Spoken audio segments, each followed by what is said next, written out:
Maligayang pagbabalik sa Rex Recap.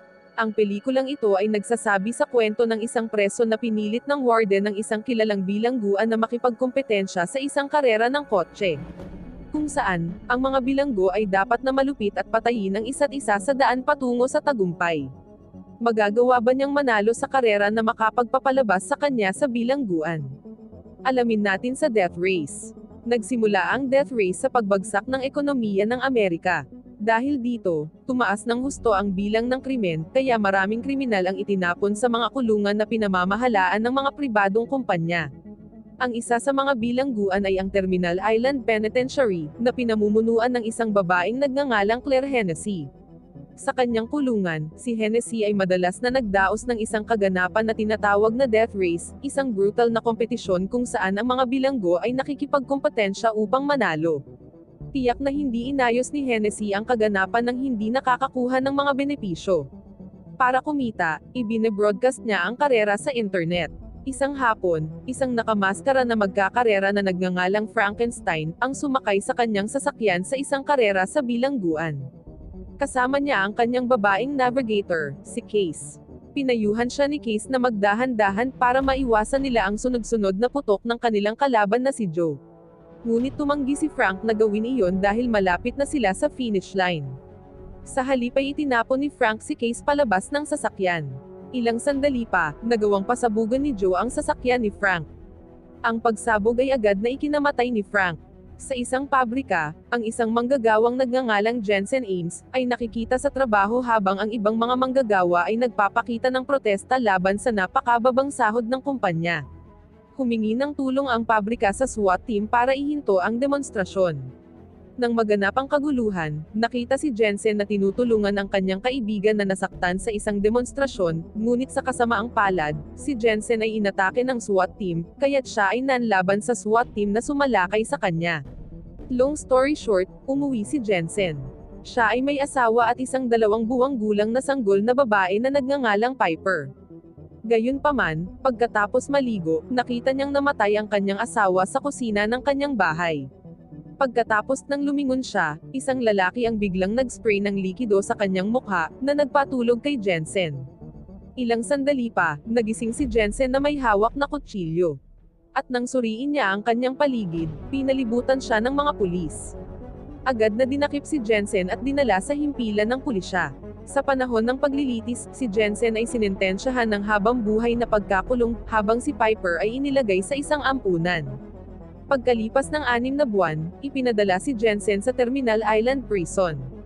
Pagdating niya roon, kinunan siya ng picture ng mga opisyal ng bilangguan, inispray siya, at dinala siya sa isang selda kung saan naroon ang isang preso.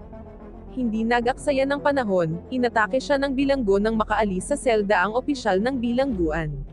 Nang bumalik ang opisyal ng bilangguan upang suriin ang sitwasyon, nagulat siya nang makitang maayos si Jensen, habang ang kanyang mga kasama sa selda ay mukhang nabugbog. Hindi pa rin tumitigil ang pambubuli kay Jensen. Sa tanghalian, biglang dinuraan ng isang preso ang pagkain ni Jensen. Sumunod, ang isa pang bilanggo na nagngangalang Pachenko, ay tinutuya si Jensen sa pagpatay sa sarili niyang asawa. Ang mga away ay hindi maiiwasan. Sa kabutihang palad, nang bumagsak si Jensen dahil sa maraming suntok na natanggap niya, ang mga opisyal ng bilangguan ay dumating upang pumagitna at dinala si Jensen upang makipagkita kay Hennessy. Inalok pala ni Hennessy si Jensen na lumahok sa Death Race. Gusto niyang magpanggap si Jensen bilang si Frankenstein, na pinangalan ng Frank, ang sikat na magkakarera na namatay sa huling karera. Ang kabayaran para sa tagumpay na matatanggap ay kalayaan mula sa bilangguan, iyon ay kung kaya niyang manalo ng 5 karera. Si Frank mismo ay nanalo ng 4 na karera, kaya isang karera lang ang kailangan ni Jensen para makalabas sa bilangguan. Matapos mag-isip sandali, pumayag si Jensen sa alok ni Hennessy na lumahok sa karera. Sumunod, dinala ni Hennessy si Jensen sa isang repair shop at ipinakilala siya sa mga technician at trainer ni Frank. Inimbitahan din si Jensen na makita ang sasakyan ni Frank na gagamitin niya sa karera mamaya. Pagkatapos, dinala ng coach si Jensen sa open field para ipakita sa iba pang mga preso kung sino ang magiging kalaban niya sa karera mamaya. Kasama sa mga kalaban ni Jensen ay si Hector Grimm, na kilala bilang Grim Reaper. Si Master, na tumatanggap ng paggamot para sa may sakit sa isip. Si 14K, na siyang ikasampung henerasyon ng mafia. Si Pachenko, na pumatay ng 9 na tao sa karera, at si Travis Colt, ang star ng Death Race. Samantala si Joe, ang pumatay kay Frank, ay lumapit kay Jensen at sa kanyang coach. Nagbanta siyang papatayin si Frank sa susunod na karera. Lumalabas, naisip ni Joe na si Frank ay kasalukuyang nagpapagamot sa ospital, ngunit sa katunayan, namatay si Frank sa huling karera. Nang dumating ang oras ng laro, naglakad si Jensen sa mga corridors ng mga selda sa bilangguan na nakasuot ng maskara at damit ni Frank. Ang mga preso sa likod ng selda ng bilangguan ay sumigaw ng pangalan ni Frank dahil sa akala nila ay nagbalik na ang racing legend. Bago magsimula ang karera, ipinakilala si Jensen sa kanyang navigator, si Case. Nagsimula na ang karera. Nang matapos ang countdown, nagsimulang bumilis ang mga sasakyan. Noong una, nakikibagay pa si Jensen sa kotseng minamaneho niya. Gayunpaman, ginabayan ni Case at ng coach si Jensen kaya mabilis niyang natutunan ito. Sa kalagitnaan ng karera, patuloy na inaatake ni Joe ang kotse ni Jensen dahil balak niyang patayin si Frank. Sa karerang ito, ang isang magkakarera ay makakakuha ng 3 tampok. Ang unang 2 tampok ay mga tampok sa pagtatanggol at pag-atake, na maaaring magamit kung ang magkakarera ay pumasa sa isang nagniningning na imahe na may simbolo ng kalasag at espada. Habang ang huling tampok, na kinakatawan ng isang imahe ng bungo, ay gumagana tulad ng isang landmine. Kapag nalampasan ito ng isang racer, mamamatay ang pangalawang racer na tumama dito. Gamit ang function na mayroon sila, kapag na-activate na ni Hennessy ang feature sa arena ng karera, ang mga racers ay nakikipagkompetensya upang makuha ang 3 feature na pumatay sa isa't isa. Sa gitna ng karera, isang racer ang makikitang dumaan sa skull feature na na-activate na. Hindi nagtagal, isang makinang bakal ang lumabas mula sa ilalim ng arena ng karera at tumama sa magkakarera. Sumabog agad ang sasakyan. Kakatwa, ang ilan sa mga tampok na dapat natanggap ni Jensen ay hindi gumana sa kanyang kotse. Ngunit sa kanyang tumpak na taktika, nagawa niyang patayin ang isa sa kanyang mga kalaban na umaatake sa kanya. Ipinagpatuloy ni Jensen ang karera kasama ang natitirang mga kalaban. Habang nagmamaneho sa gitna ng daan, sumulyap si Jensen sa gilid ng kanyang sasakyan, kung saan nakita niya si Pachenko na nagmamaneho ng kanyang sasakyan sa parehong bilis. Binigyan siya ni Pachenko ng hand gesture. Alam ni Jensen ang kilos. Hand gesture iyon ng pumatay sa kanyang asawa. Laking gulat ni Jensen nang makita ang paggalaw ng kamay ni Pachenko, kaya natigilan siya. Hindi sinayang ni Joe ang pagkakataon. Agad niyang binangge sa gilid ang kotse ni Jensen, kaya napilitan si Jensen na imaneho ang kanyang sasakyan sa isang repair shop sa gilid ng racetrack. Ang karera na ito ay nahahati sa 3 yugto. Upang manalo sa laban, kailangan lang ng isang racer na makarating sa finish line sa una at ikalawang yugto. Gayunpaman, sa ikatlong yugto, ang isang magkakarera ay dapat na nasa first place upang maging isang panalo. Nang suriin ng mga technician ang sasakyan ni Jensen, tiningnan nila ang lahat ng feature sa kotse ni Frank at nakitang gumagana ito ng normal. Sa kalaunan ay nalaman ng mga technician na si Case ay nasa control ni Hennessy. Pagkatapos ay pumunta si Jensen kay Hennessy sa kanyang opisina upang ihatid ang kanyang pagtanggi na lumahok sa susunod na karera. Inihayag ni Jensen na ngayon ay alam na niya kung sino ang nasa likod ng pagkamatay ng kanyang asawa. Si Hennessy ang nagutos kay Pachenko na patayin ang kanyang asawa para maipadala si Jensen sa bilangguan. Sa wakas ay ipinakita ni Hennessy ang isang larawan ng sanggol na babae ni Jensen at pinagbantaan siyang papatayin kung tumanggi si Jensen na sumali sa karera. Napilitan si Jensen na sumali muli sa karera. Habang inaayos ni Jensen ang kanyang sasakyan, nakita niyang dumaan si Pachenko sa garahe. Sinundan niya si Pachenko sa isa pang silid na isang bitag pala. Si Jensen ay itinali sa leeg at pinahirapan ni Pachenko at ng kanyang mga tauhan. Akmang papatayin na sana ni Pachenko si Jensen, ngunit biglang nagpaputok ng stun gun ang isa sa mga technician ni Frank sa katawan ni Pachenko na ikinawalan niya ng malay. Nang makita ito, agad na lumingon si Jensen para salakayin ang mga tauhan ni Pachenko. Sa kasamaang palad, sumugod ang mga opisyal ng bilangguan at nagpaputok ng stun gun sa katawan ni Jensen. Bumagsak si Jensen sa sahig. Oras na para sa ikalawang yugto ng karera. Kakaiba ang kinikilos ni Jensen kay Case. Tinanong niya kung may kinalaman si Case sa naunang pagkamatay ni Frank. Sa una, tumanggi si Case na aminin ito, ngunit dahil pinagbantaan siya ni Jensen na papatayin siya, ipinagtapat ni Case kay Jensen na siya ay binalaan ni Hennessy, kung saan inutusan siyang isabotahe ang dati niyang karera kay Frank at dapat ding gawin ito kay Jensen. Nang marinig ito, naunawaan ni Jensen ang posisyon ni Case at ipinagpatuloy ang karera. Binilisan niya ang kanyang sasakyan habang inaatake ang sasakyan ni Joe at Pachenko. Sa mabangis na karera, naabutan ni Jensen ang kotse ni Pachenko at nakuha ang tampok na imahe ng espada. Pagkatapos ay pinaikot ni Jensen ang kanyang sasakyan upang siya ay nakaharap sa kotse ni Pachenko. Walang tigil niyang pinaputukan ang sasakyan ni Pachenko, dahilan para mawalan ng kontrol si Pachenko at bumangga sa isang pader. Matapos talunin si Pachenko, inihinto ni Jensen ang kanyang sasakyan at bumaba at lumapit sa sasakyan ni Pachenko. Kinaladkad niya si Pachenko palabas ng sasakyan sa harap mismo ng mga surveillance camera para makita ni Hennessy. Pagkatapos ay binali niya ang leeg ni Pachenko, agad siyang pinatay. Dahil sa inis sa ginawa ni Jensen, agad na inutusan ni Hennessy ang kanyang mga tauhan na ilabas ang Dreadnought, ang paborito niyang modified tanker truck, para patayin ang lahat ng kalahok. Ang hitsura ng Dreadnought ay nagpasindak sa iba pang mga racer. Isa-isang binombo ng walang humpay na putok ang mga magkakarera hanggang sa sumabog ang kanilang sasakyan. Hindi lamang nagpaputok ng bala, ang Dreadnought na ito ay naglabas din ng mga armas tulad ng rotating drills na tumagos sa mga cabin ng mga racer car na nadaanan nito.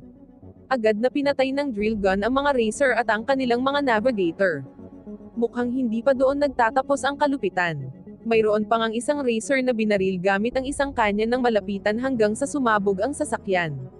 Napatay ng Dreadnought ang halos lahat ng mga kalahok sa karera, na naiwan lamang sina Jensen at Joe. Ang bangis ng pag-atake ng Dreadnought ay dinaig pa si Joe. Sa gitna ng arena, nagkusa si Jensen na makipag-ugnayan kay Joe gamit ang communication device sa kanyang sasakyan. Inimbitahan ni Jensen si Joe na lampasan ang Dreadnought at dumaan sa imahe ng bungo ng magkasama. Pumayag si Joe sa proposal at sabay na dumaan sa imahe ng bungo ang kanilang sasakyan. Hindi nagtagal, tumama ang Dreadnought sa imahe ng parehong bungo, na naglabas ng isang bakal na bar mula sa ilalim ng arena ng karera. Sa isang iglap ay nabasag at tumaob ang Dreadnought nang tumama ito sa bakal. Sa pagkawasak ng Dreadnought, natapos na ang ikalawang yugto ng laban. Si Hennessy, na nagsimulang mag-alala tungkol sa tagumpay ni Jensen, ay nagutos sa isa sa kanyang mga tauhan, isang opisyal ng bilangguan na maglagay ng bomba sa ilalim ng kotse ni Jensen. Nang magbigay ng talumpati si Hennessy sa harap ng mga bilanggo sa bilangguan, mabilis na tinupad ng opisyal ng bilangguan ang mga utos. Pagkaraan ng ilang oras, ipinakita ng coach ni Jensen ang isang video recording ng karera. Ipinakita niya sa likod lamang ng dingding na bakal ang daan palabas ng kulungan. Plano ni Jensen na simulan ang kanyang pagtakas. Pinuntahan niya si Joe at sinabihan siya tungkol sa isang shortcut para makalabas sila sa bilangguan. Isang araw bago magsimula ang karera, binisita ni Hennessy si Jensen sa kanyang selda at isinumite ang kanyang release letter kung manalo siya sa laban.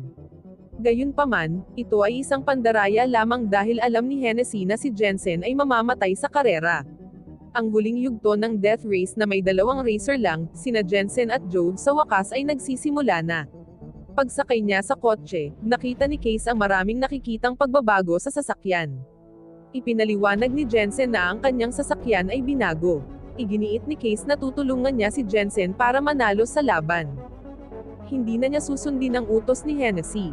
Magsisimula ang karera sa gabi, na may mga ilaw na kumikislap sa racetrack. Sina Jensen at Joe ang nagmaneho ng kanilang sasakyan sa loob ng racetrack.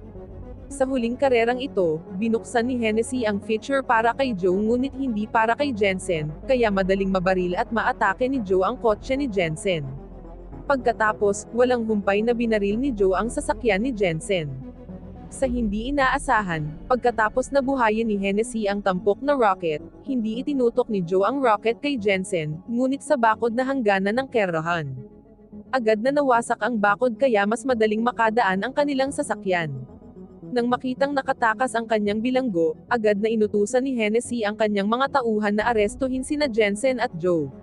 Pagkatapos ay kinuha niya ang bomb trigger device at pinindot ang button. Gayunpaman, hindi gumana ang bomba. Sa nangyari, natuklasan ng mga trainer at technician ni Jensen ang bomba na nakatanim sa kotse ni Jensen. Pagkatapos ay kinuha nila at sinira ang bomba. Agad na nag-deploy si Hennessy ng mga helicopter at tropa para mahuli si Jensen. Habang tumatawid siya sa tulay, si Jensen ay nagsimulang makaramdam ng labis na pagkabalisa sa puwersa ng pulisya na malapit nang arestuhin siya. Nag-aalok din si Case na magpanggap na si Frank at magmaneho ng kotse para makalabas si Jensen sa kotse at makatakas. Suot ang maskara ni Frank, sinimulan ni Case na paandarin ang kotse, habang si Jensen ay tumakbo palayo sa kotseng minamaneho niya. Pagkatapos, nagsama sina Jensen at Joe at tumakbo papunta sa tren na dumaraan doon. Ang muling pag-aresto kay Frank ng pulisya ay umani ng maraming papuri at premyo kay Hennessy. Gayunpaman, hindi alam ng publiko na ang nahuli ng mga pulis ay si Case na nagbalat kayo bilang si Frank. Hindi rin alam ni Hennessy. Siya ngayon ay abala sa pagbubukas ng mga kahon ng regalo sa kanyang opisina. Gayunpaman, sa kanyang pagtataka, ang laman ng kahon ay ang bomba na iniutos niyang ilagay sa kotse ni Jensen. Agad na naging berde ang ilaw ng bomba. Sumabog ang bomba, na ikinamatay ni Hennessy at ng kanyang mga tauhan. Napag-alaman na ang nagpadala ng bomba ay hindi mula sa labas ng kulungan, kundi ang coach na may sama ng loob sa karumal-dumal na ugali ni Hennessy. Pagkalipas ng 6 na buwan, pagkatapos nilang makatakas mula sa bilangguan, nagbukas sina Jensen at Joe ng isang auto repair shop sa lugar ng Miami. Isang hapon, may nakita silang sasakyan na mabilis na paparating sa kanilang pagawaan. Ang nagmamaneho pala ng sasakyan ay si Case na nakalabas na sa kulungan. Long story short, namumuhay sila ng masaya. Ang mensahe ng kwentong ito ay tungkol sa isang kamalasan na hindi inaasahan. Ang malas kung minsan ay kailangang makita sa ibang pananaw, upang makuha natin ang kahulugan at karunungan ng kasawiang iyon para sa ating buhay. Wow naman! Doon nagtatapos ang pelikula mga idolo, salamat sa inyong panonood.